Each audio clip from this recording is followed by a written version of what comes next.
สถานทูตเวียดนามประจำลาวปาฐกถามูลเสื้อ2วันประวัติศาสตร์สำคัญของชาติลาว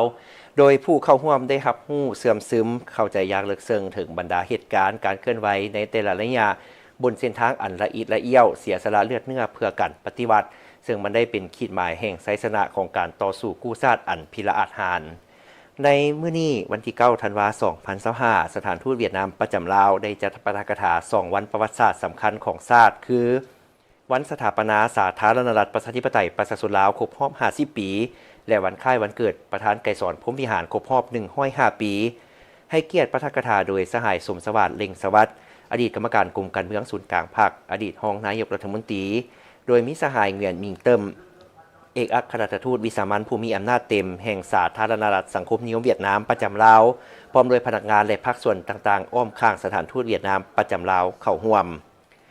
สหายสมสวัสดิ์เล็งสวัสดิ์ได้ยกให้เห็นหุ่นเสื้อความเป็นมาของวันสถาปนาสาธารณรัฐประชาธิปไตยประชาชนลาวครบรอบ50 ปีและวันคล้ายวันเกิดประธานไกรสอนพรหมวิหารครบรอบ105 ปีซึ่งได้ยกให้เห็นเหตุการณ์ประวัติความเป็นมาความหมายประวัติศาสตร์ของชาติลาวเฮาประวัติหุ่นเสื้อต่างๆของ2วันดังกล่าวเพื่อให้ผู้เข้าร่วมได้รับรู้เสื่อมซึมเข้าใจอย่างลึกซึ้งถึงบรรดาเหตุการณ์การเคลื่อนไหวในแต่ละระยะบนเส้นทางอันละเอียดละเอี้ยวเสียสละเลือดเนื้อเพื่อการปฏิวัติซึ่งมันได้เป็นขีดหมายแห่งไสยชนะของการต่อสู้กู้ชาติอันพิละอาจหาญน้ำใจอันบริสุทธิ์พุทธพองด้วยความสามัคคีและเสียสละเพื่อประเทศชาติภายใต้การนำพาของพรรคประชาชนปฏิวัติลาวสามารถปลดปล่อยประเทศชาติได้อย่างสมบูรณ์และสถาปนาเป็นประเทศสาธารณรัฐประชาธิปไตยประชาชนลาวในวันที่2ธันวาคม1975และเพื่อระลึกถึงคุณงามความดี